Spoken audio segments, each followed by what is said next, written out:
O GAECO não parou de trabalhar desde sexta-feira, né? Até render vênias aqui e elogios aos trabalhos do Dr. Gilmar, dos policiais militares, que ficaram empenhados fora dos seus turnos de serviço, durante a madrugada, inclusive na sexta, posteriormente no sábado, no domingo, e se percebeu uma movimentação, também a notícia obviamente chega, a população tem contribuído, a população não quer que esses atos de corrupção se perpetuem na comarca de Ipatinga, a população contribui, a informação chegou e foi trabalhada pelo GAECO. E daí se percebeu que realmente se movimentou toda uma estrutura com participação desse vereador preso para tentar alinhar um depoimento com vereadores, aliás, com assessores que ainda eram a ele vinculados, e não obstante isso também se recolheu elementos assim relativos à supressão de provas materiais, né, depoimentos, informações que tivemos registros de suprimento de documentos do próprio gabinete, de planilhas, mas que por outras vias chegaram ao Ministério Público, né, planilhas do gabinete mostrando os ilícitos,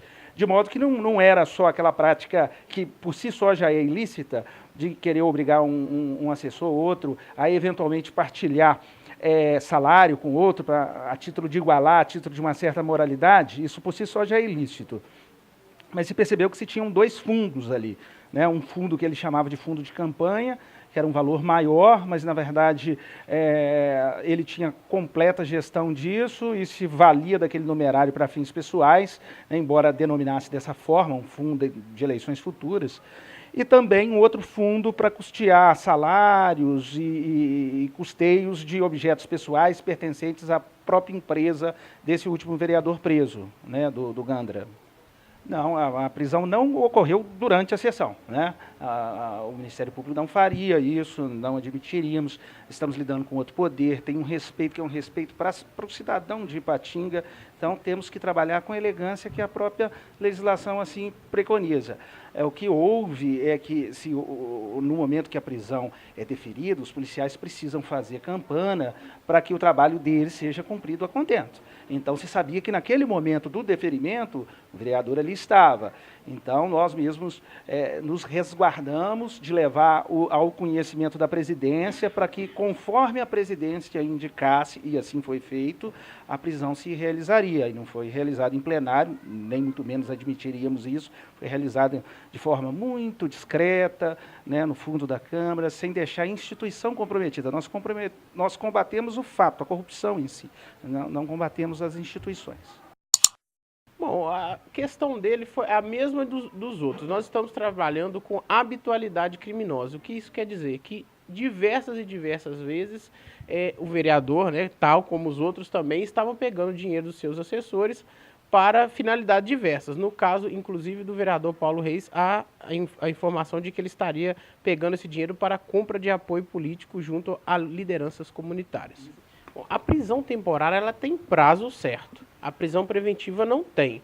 No caso dos autos, a prisão de todos aqueles que foi deferida é preventiva, sem prazo definido. Só a título de curiosidade também, por comentário da população, os detidos estão em celas separadas? O senhor tem essa informação? Não tenho informação porque essa cautela é feita pela SUAP, pela Secretaria Prisional do Estado. Essa primeira fase da Operação Douglas, ela será encerrada mesmo com o Paulo Reis foragido? Ela já foi encerrada, ele já foi denunciado, agora irá responder o processo, né, já com pedido de prisão deferido. Ainda pendente somente com relação ao preso ao vereador Gandra. É claro que há outros vereadores também, naturalmente, que estão sendo investigados. Ainda continuamos em curso com diversas diligências, mas dos presos o vereador Gandra ainda não foi denunciado, só com relação a ele ainda falta oferecer a denúncia. Tem prazo para essa denúncia ser oferecida? Temos prazo porque o vereador se encontra preso e imagino que ainda esta semana nós já vamos propor a denúncia perante a Justiça. Bom, junto com os pedidos de prisão preventiva, nós solicitamos também o bloqueio de bens dos denunciados para que futuramente haja a mensuração dos prejuízos causados à administração pública e também o ressarcimento, claro, aos cofres públicos. Como é que está o acesso dos advogados ao processo desses vereadores?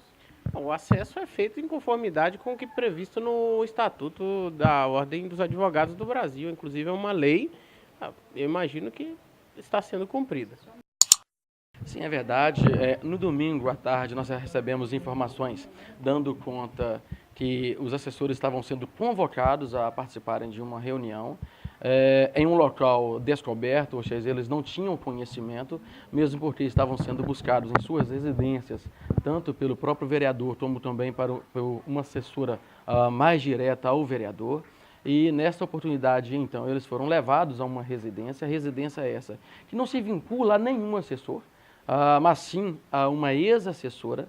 Essa residência, então, nessa residência ocorreu essa reunião e, segundo as informações trazidas ao GAECO, era justamente para o ajustamento de como se deveria falar, o que poderia falar e o que não poderia falar durante as oitivas, uma vez que várias pessoas estavam e estão sendo ouvidas na sede do GAECO. Sim, com certeza, inclusive é um dos pressupostos, né, para a representação pela prisão preventiva, não só as ameaças, mas também essa tentativa de se manipular o que as pessoas devem dizer aqui na base e na sede do GAECO, e nós estamos atentos, né, a Polícia Civil, Polícia Militar, o Ministério Público, nós estamos atentos a essas situações e informar também e deixar de plano aqui.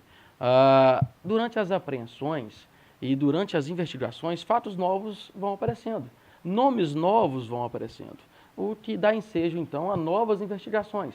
Não quer dizer que hoje, por exemplo, se tem o nome desses 4, não quer dizer que apenas esses 4 estão sendo investigados.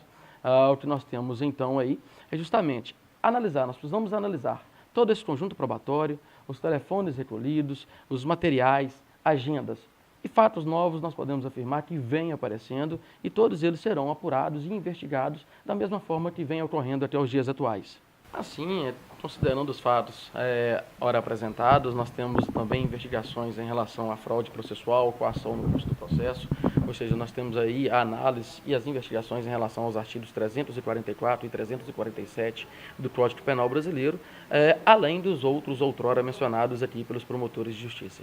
Em relação a essa coação no curso de processo, é justamente essa tentativa de se intimidar as pessoas em suas narrativas aqui, quando das oitivas no bojo do feito inquisitorial.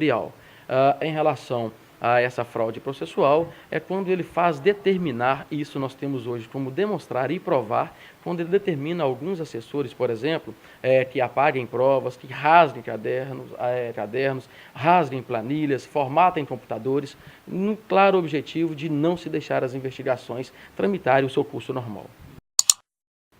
Esses assessores, esses vereadores, eu digo, eles estão sujeitos a 3 tipos de sanções. As sanções administrativas, que pode decorrer inclusive com a perda do mandato, que é processada na Câmara. É um julgamento político que eles vão sofrer dentro da própria Câmara. A segunda questão é a questão criminal, que eles podem ser condenados, que é o que a gente tem buscado já com a denúncia oferecida e ainda que será oferecida, em função da prática de crimes. A terceira consequência são as cíveis, que é responder por ato de improbidade administrativa. E certamente essas ações penais e as investigações criminais, elas vão ser juntadas aos inquéritos civis que nós já temos e as ações de improbidade administrativas vão ser ajuizadas, inclusive é nossa intenção, nesses casos mais graves, já pedir à Justiça que seja feito o afastamento cautelar desses vereadores da função. Ou seja, mesmo que eles não continuem presos e mesmo que eles não sejam afastados pela própria Câmara, é nossa intenção postular também na seara civil, na vara da Fazenda Pública, uma medida afastando esses vereadores.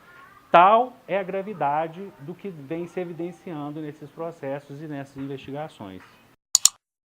Da 12ª RPM, e aqui representando o Coronel Sérgio. E quero dizer que a Polícia Militar ela tem, dentro da sua missão institucional, trabalhado aí em apoio ao Ministério Público, e nossa função nessas operações em conjuntos realmente é fornecer policiais militares que trabalham em conjunto com o Ministério Público, são militares que pertencem, que compõem o GECOC, e o GECOC integra o GAECO.